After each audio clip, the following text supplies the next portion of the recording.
एक दफ़ा मुझे ऐसा आया कि मैंने सुना मिलिटेंट नीचे से जा रहे हैं, तो मैं अकेला दौड़ा। मुझे और साथियों ने रोका कि ऐसा ना हो आप जान से जाएंगे, लेकिन मेरे दिल में ऐसा था कि चाहे मरें, जो गवर्नमेंट ने हमें जिम्मेदारी दी है उसको निभाना ईमानदारी के। इसी ईमानदारी के चलते चलते बहुत सालों के बाद आप सभी को नमस्कार एवं जय श्री राम। आज हम बात करेंगे जो एसपीओज के लिए नई पॉलिसी लाई जा रही है उस पर हम चर्चा कर रहे हैं। वो एसपीओज के लिए बहुत बड़ी खुशखबरी है जिसका हम वेलकम और स्वागत करते हैं। उसके अतिरिक्त हम वीडीसी एसपीओज के साथ अन्याय और उनके लिए पॉलिसी क्यों नहीं लाई जा रही है उस पर भी चर्चा करेंगे। और अंत में हम वीडीसी एसपीओज के एक ऐसे अनुभवी वीडीसी एसपीओ ठाकर लाल जी से भी बात करेंगे जो अपना अनुभव खुद बताएंगे। इन सारे विषयों पर हम चर्चा करेंगे, इसलिए इस वीडियो को पूरा ध्यान से सुने। आज जो पॉलिसी लाई जा रही है वो ये लेटर जो है आपके सामने है। पहले आप इस लेटर को ध्यान से देख लीजिए।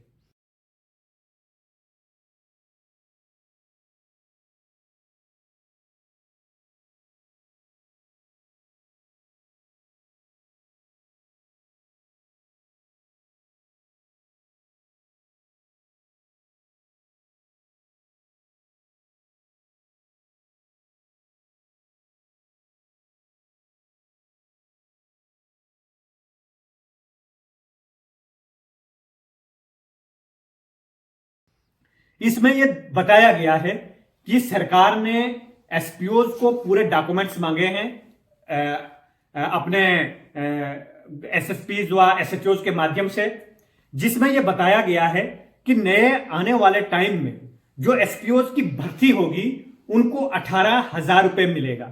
जिनको 5 वर्ष सेवा में होंगे उनको 24,000 रुपए मिलेगा और जिनको 10 बिल्कुल कंटिन्यू रखूं। इसमें इस पॉलिसी में यह बताया गया है कि जो नए एसपीओज भर्ती होंगे उनको 12,000 रुपए मिलेगा। जिनको 5 वर्ष सेवा देते हुए हो गए हैं उनको 18,000 रुपए, जिनको 10 वर्ष काम करते हुए हैं उनको 24,000 और जिनको 10 से ऊपर 15 वर्ष हो गए हैं उनको 30,000 रुपए वेतन मिलेगा। यह बहुत ही अच्छी खबर है, परंतु इसके साथ साथ क्या यह स्कीम वीडीसी एसपीओज को भी लागू होगी, यह देखने वाली बात है। क्योंकि वीडीसी एसपीओज ने जिस प्रकार काम किया है वो निश्चित रूप से सराहनीय, आतंकवाद के विरुद्ध और समाज व देश को बचाने, गांवों को बचाने, लोगों के जीवन को बचाने में जिन्होंने बहुत महत्वपूर्ण रोल निभाया है। इसके अतिरिक्त वीडीसी के लोगों के लिए भी इस प्रकार की पॉलिसी आनी चाहिए जिससे वो लोग भी इस स्कीम के दायरे में आएंगे और कुछ ना कुछ अपने घर का खर्चा चलाने के काबिल वो भी बन जाएंगे। क्योंकि आज आप देख रहे हैं कि वीडीसी के वीडीजी में इतने लोग भर्ती कर दिए गए हैं कि कोई घर खाली नहीं है। कोई ऐसे घर भी हैं जहां पर 6-6, 7-7 गन्स हैं, लेकिन क्या सरकार उनके बारे में यह सोच रही है कि वो अपने घर का खर्चा कैसे निकालेंगे, वो अपने बच्चों की पढ़ाई कैसे करवाएंगे और अपने बूढ़े मां बाप के लिए वो दवाई कैसे लाएंगे? इन सारी चीजों को देखने के लिए सरकार को गंभीर होना पड़ेगा। जिस प्रकार वीडीसी एसपीओज ने काम किया है उसी प्रकार वीडीसी ने, अनपेड वीडीजी ने और जो पुलिस में एसपीओज लगाए गए थे उन लोगों ने भी काम किया है। हमारे साथ आज हमारे वीडीसी के एसपीओ ठाकरलाल जी हैं, जिन्होंने अपना पूरा जीवन वीडीसी एसपीओ के तौर पर लगाया और आतंकवाद को समाप्त करने में इनकी बहुत बड़ी भूमिका है। इसके साथ साथ इन्होंने पुलिस के साथ मिलकर भी बहुत ही महत्वपूर्ण रोल निभाए हैं, जो हमारे देश के निर्माण, आतंकवाद की समाप्ति और जम्मू कश्मीर पुलिस में इन्होंने जो सेवाएं दी है, इनके साथ बात करके हमें बहुत ही प्रसन्नता हुई कि ऐसे लोगों ने अपना कितना योगदान दिया है, जिस योगदान के बल पर आज हम जम्मू कश्मीर में सुरक्षित हैं। परंतु ऐसे लोगों को कभी कोई अवार्ड्स, कभी इनको किए गए जो इन्होंने काम किए हैं उसके उचित दाम क्यों नहीं मिलते हैं, ये बहुत आश्चर्य की बात होती है। हमारे ठाकरलाल जी यहां पर हैं, वो अपने जुबान से बताएंगे कि एसपीओ वो कब बने थे, कितने समय रहे थे, कैसे कैसे इन्होंने उसमें काम किया। ठाकरलाल जी। देखिए जी, एसपीओ में मतलब 2009 में नहीं, 1998 में एसपीओ बना। उसके बाद चलते चलते मैंने ये तय किया कि एसपीओ बनने का क्या कारण है। इसमें गवर्नमेंट ने हमें ये बंदूक जो दी है सोने की दी कि इसका कोई हमने उपयोग करना है, ये समझते हुए मैंने ये कहा। उस वक्त मिलिटेंसी बहुत थी, तो मिलिटेंसी के दौरान हमारे जो साथी थे मैं उनको भी जगा कर रखता था, ऐसा न हो कहीं किसी पल में कोई छल हो जाए। छल होने के कारण हम गवर्नमेंट के यानी प्रतिज्ञा निकलेंगे। इसलिए मैंने अपने दौरान में इस चीज़ को सख्त हैवी किया है। एक दफ़ा मुझे ऐसा आया कि मैंने सुना मिलिटेंट नीचे से जा रहे हैं, तो मैं अकेला दौड़ा। मुझे और साथियों ने रोका कि ऐसा न हो आप जान से जाएंगे, लेकिन मेरे दिल में ऐसा था कि चाहे मरें, जो गवर्नमेंट ने हमें जिम्मेदारी दी है उसको निभाना ईमानदारी के। इसी ईमानदारी के चलते चलते बहुत सालों के बाद 2019 में हमें मौका मिला पुलिस लाइन में। जब हम पुलिस लाइन में पहुंचे, वहाँ भी मैंने अपना ईमानदारी का काम शुरू किया। तो मैं एक टेक्निकल था, जैसे कि प्लास्टर, चिनाई, अच्छा, ऐसी मतलब बिल्डिंग का काम करते बिल्डिंग थे, का काम प्लास्टर, करते थे। चिनाई वगैरह। लेकिन अब थोड़ा अस्वस्थ होने के कारण मैंने कुछ छोड़ दिया था। जब वहाँ देखा गया कि यार साहब होते थे वहाँ, एक शायद नाम क्या था उनका, शौकत अली। शौकत अली डार। हाँ, यार साहब। उन्होंने पूछा कि भाई तुम लोगों में कोई मैसन काम जानते हैं? तो मैंने कहा, बाकी लोगों ने कहा कि हाँ जी ये जानते हैं। तब उन्होंने मुझे निकाला और डोडा लाइन की जितनी भी दीवारें हैं मैंने उनको अच्छी तरह से, उस वक्त कोरोना भी हुआ करता था, डीएसपी साहब को भी कुछ शिकायत हुई, वो भी उसमें रहे। उन्होंने कहा कि आप पर ही है। मैंने उनके नामौजूदगी में वो दीवारें मतलब पूरी तरह से ईमानदारी से। और डियार साहब बाद में भी कहा करते थे कि ये ईमानदार आदमी है। और पुलिस के आदमी ने कहते थे पुलिस में ऐसा नहीं चलता है। पुलिस में मैंने कहा पुलिस जब बनी है कोई डिपार्टमेंट गवर्नमेंट खड़ी करती है, वो ईमानदारी के लिए खड़ती है।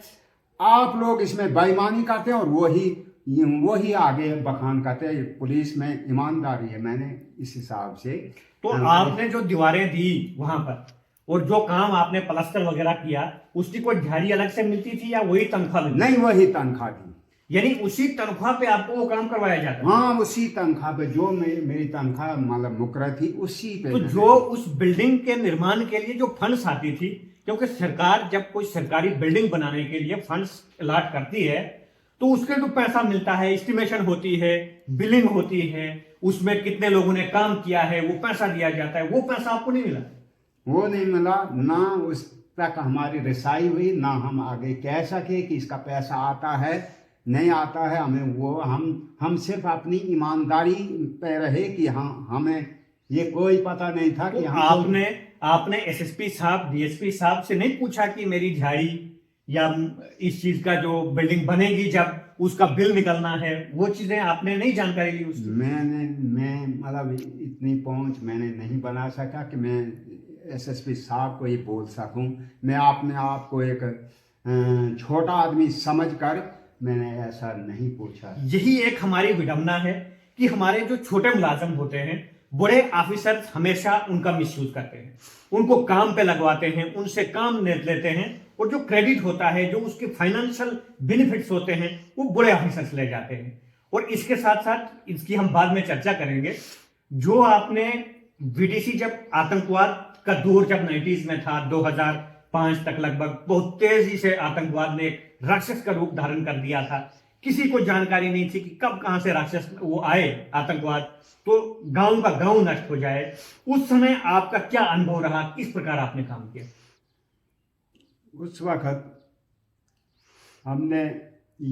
मैंने यही समझा कि जो ये आतंकवाद फैला है बहुत गहरी तरह से, तो गवर्नमेंट ने हमें चुना है।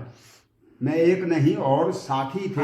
हमको इसलिए चुना कि आप देहाती लोगों की रक्षा करेंगे। कुछ अरसा में तनख्वाह ही नहीं थी। हमने देश सेवा बगैर तनख्वाह है कि 1 साल की है, और रात दिन में अपना भी काम किया करते थे, जमींदारी का, और रात भर हम खड़े रहते थे। ये समझकर कि गवर्नमेंट ने कोई चीज़ दी है, वो सोने बैठने के लिए नहीं दी है, उसका सही उपयोग होना चाहिए। मैंने यही सोचकर काम किया। हाँ। और जब आपको रिटायर कर दिया, अब आप रिटायर हैं? हाँ, मैं रिटायर। जब आपको रिटायर कर दिया गया, उस समय आपको कुछ मिला? कुछ नहीं मिला। हाँ, ये कोशिश मैंने की कि मैं एसएसपी हेडक्वार्टर में गया। मेरे साथ और भी लोग थे, 2-3। तो मैंने हेड जी से पूछा, हेड क्लर्क जी होते हैं वहाँ, उनसे पूछा कि हम रिटायर हो गए हैं तो हमारा कुछ बेनिफिट है? तो उन्होंने कहा आप लोगों का एक्ट ही नहीं बना है, फिलहाल बगैर एक्ट के गवर्नमेंट से कुछ नहीं मिलता है। अच्छा, फिर तो हम तब गए थे जब हमने सुना कि ये मतलब जो एसपी अब रिटायर होगा उसे कम से कम 40,000 रुपया दिया जाएगा। तो इसी लिहाज से हम भी गए थे। तो हमने पूछा, उन्होंने कहा कि आप कब रिटायर हुए थे? हमने कहा हम हुए हैं 2021 मई में। तो बोलते हैं ये बनाया है 2021 अक्टूबर में ये मीटिंग डीजीपी साहब ने यहाँ जी इनको 40,000। इससे आप इसमें आपका इसमें कोई रूल नहीं बनता है।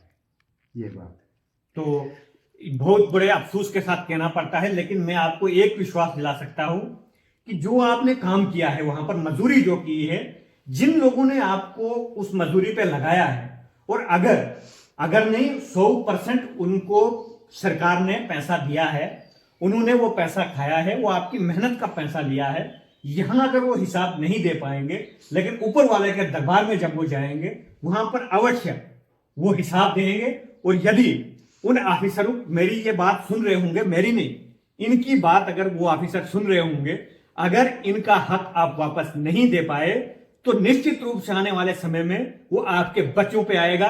आपके बच्चों को भी ये चीजें निभानी पड़ेंगी कि किसी एक गरीब आदमी का हक, उसकी मेहनत, आप 18,000 रुपये तनख्वाह इनको मिलती थी, उसमें इनको जो काम दिए जाते थे वो भी करने पड़ते थे, और साथ में जिस बिल्डिंग के लिए आपको करोड़ों रुपए मिलते थे, लाखों रुपए मिलते थे, वो काम आपने मुफ्त में इन लोगों से करवाया, और लास्ट पे जो उसका पैसा मिला वो आपने अपने जेब में डाला, अपने बच्चों को खिलाया। और निश्चित रूप से आने वाले समय में इस चीज को आपको एहसास होगा कि आपने गरीबों का मिसयूज किया है। इसके अतिरिक्त जिस प्रकार मैंने पहले कहा कि आज जो नई एसपीओज के लिए पॉलिसी लाई जा रही है, वो पॉलिसी जो है वीडीसी एसपीओज को भी मिलनी चाहिए, क्योंकि इन लोगों ने काम किया है, इन लोगों ने मेहनत की है। इनको भी कम से कम परमानेंट नहीं 18,000, 20,000, 25,000 जो आपने बनाया है वो मिलना चाहिए। क्योंकि जिस प्रकार एसपीओ जो पुलिस में काम करते हैं, उनकी मेहनत है, उससे भी अधिक मेहनत इन लोगों ने गांव बचाने में, लोगों की जिंदगी बचाने में, और साथ में ऑफिसरों का हुक्म इनको मानने में। पुलिस स्टेशन में इनसे लकड़ियां ली जाती थी, पुलिस स्टेशन के लिए इनको फटे तख्ते पता नहीं क्या क्या चीजें सप्लाई करवाई जाती थी। और जब इनको आपने पुलिस हेडक्वार्टर लाया, वहां पर भी इनको चौकियों पे, बस स्टैंड पे, पुलिस लाइन में, अनेकों नाके जहां पर लगते थे उन जगहों पे इनसे ड्यूटी ली। परंतु इनको उस काम के बदले में आपने क्या दिया, ये हम सबको सोचना और आपको भी सोचना पड़ेगा। मेरी यही आज हमने बात की, हमारे ठाकर लाल जी ने भी अपना अनुभव बताया। ऐसे लाखों एसपीओज हैं, लाखों लोग हैं जिनका आपने मिसयूज किया है। इसके अतिरिक्त वीडीसी के लोग हैं, वीडीजी के लोग हैं, जो आपने नई भर्ती की है आज वीडीजी की, एक एक घर में 7-7 8-8 गन्स दे दी है। ऐसे लोगों को बेरोजगार करके आपकी मुझे समझ नहीं आती क्या करना चाहते हो। ये सियासतदान जो गन के बदले में वोट लेकर लोगों का मिसयूज करते हैं, निश्चित रूप से आने वाला समय इनके लिए भी अच्छा नहीं होगा। हमारे मुंह से ये बातें अच्छी नहीं लगती है, लेकिन अंदर पीड़ा होती है कि गरीब को क्यों इतना सताया जा रहा है, उसका मिसयूज वोट बैंक के लिए क्यों किया जा रहा है। ये एक सोचने वाली बात है। यही कहते हुए आप सभी का बहुत बहुत धन्यवाद। जय हिंद, जय भारत, जय श्री राम।